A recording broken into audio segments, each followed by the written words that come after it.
nu mă întrece. Nu mor din băutură, poate mor din apă rece. Tata îmi spunea cândva să nu îmi fie frică, ce se naște din pisică, toți șoareci mănâncă. Și de beau și de nu beau, păi tot am să mor. Să mor în cârciumă vreau, cu sticla de vinișor. Și de beau și de nu beau, păi tot am să mor. Să mor în cârciumă vreau, cu sticla de vinișor. Că știu că părerea mea, banii nu-s făcut să stea la ciorap și la satea. Omul trebuie să-i bea, așa că beau, beau, beau, răiască sticla. Sticla plină o iubesc și nu-mi pasă de nimica. Hai cu vinul că-l plătesc. Beau, beau, beau, răiască sticla. Sticla plină o iubesc și nu-mi pasă de nimica. Hai cu vinul că-l plătesc.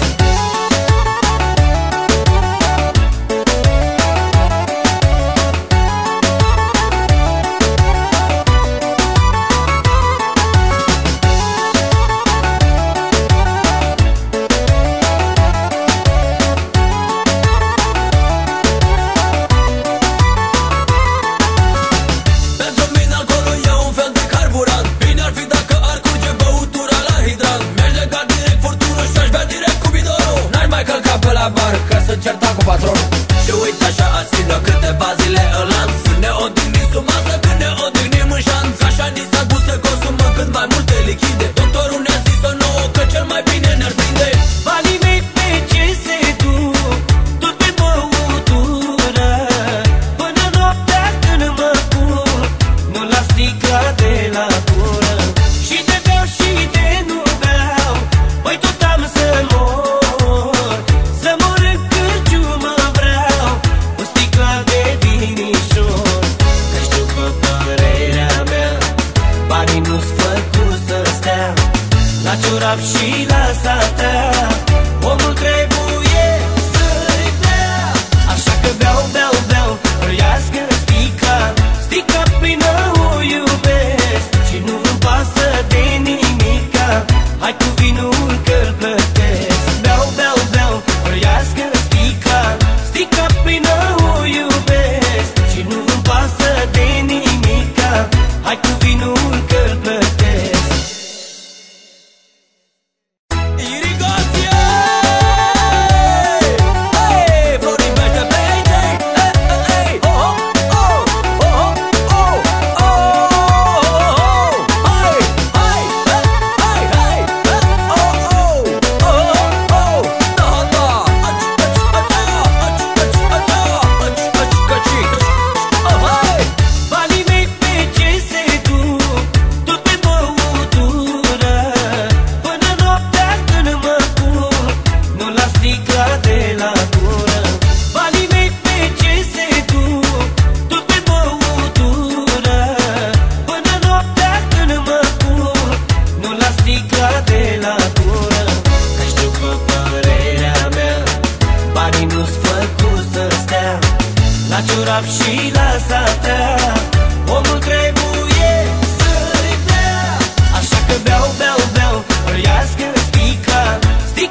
rap și la satea.